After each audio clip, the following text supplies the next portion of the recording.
मित्र हो रामकृष्ण हरी. मी फिरस्त्या अनिल साळुंके आजच्या भागामध्ये आपल्या सगळ्यांचं सहर्ष स्वागत करतो. घाटगर कोकणकड्याच्या दिशेने आज आमचा प्रवास सुरू झाला होता. आमच्या वर्षा सहलीतील आजचं हे ठिकाण अतिशय निसर्गरम्य आणि सुंदर होतं. एका ठिकाणी गाडी थांबून आम्ही असंच डोंगरांवरती ट्रेकिंग करण्याचं ठरवलं आणि ज्याला वाटेल तसं मुक्त छंदाने प्रत्येकजण डोंगराच्या दिशेने वेगवेगळ्या रानवाटांनी पळत सुटला. निसर्ग बघत सुटला, निसर्गाचा आनंद घेत सुटला. कधीकधी एखादा रस्ता आपल्याला फक्त एका ठिकाणी घेऊन जात नाही, तो आपल्याला निसर्गाच्या एका वेगळ्याच जगात घेऊन जातो. भंडारदऱ्याच्या परिसरातून घाटगरच्या दिशेने निघाल्यावर असाच एक सुंदर अनुभव आम्हाला आला.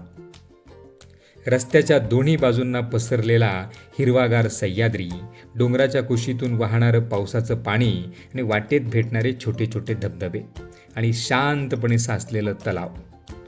प्रत्येक वळणावरचं दृश्य बदलतं आणि प्रत्येक दृश्य आपल्याला थोडं पुढे जाण्यासाठी भाग पाडतं. हा संपूर्ण परिसर कळसुबाई हरिश्चंद्रगड डोंगररांगेचा भाग आहे.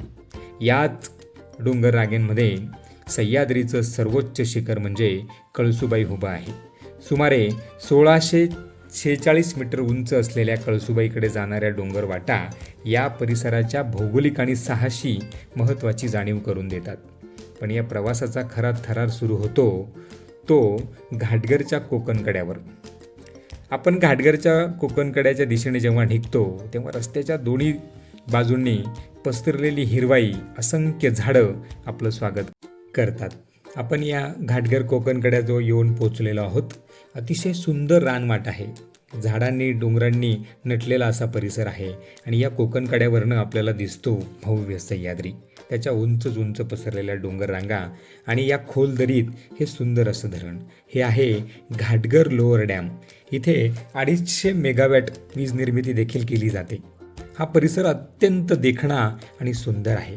मित्रहो, हा सह्याद्री जवळून पाहायचा असेल, समजून घ्यायचा असेल आणि मनात कायमचा साठवून ठेवायचा असेल तर आपण या धरणापर्यंत जाऊ नका, घाटगरपर्यंत या, कोकणकड्यावर उभे राहा आणि सह्याद्रीला एका वेगळ्याच नजरेतून अनुभवा.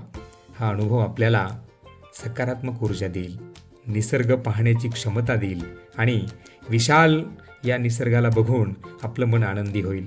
पुढच्या भागात भेटूयात. तोपर्यंत रामकृष्ण हरी.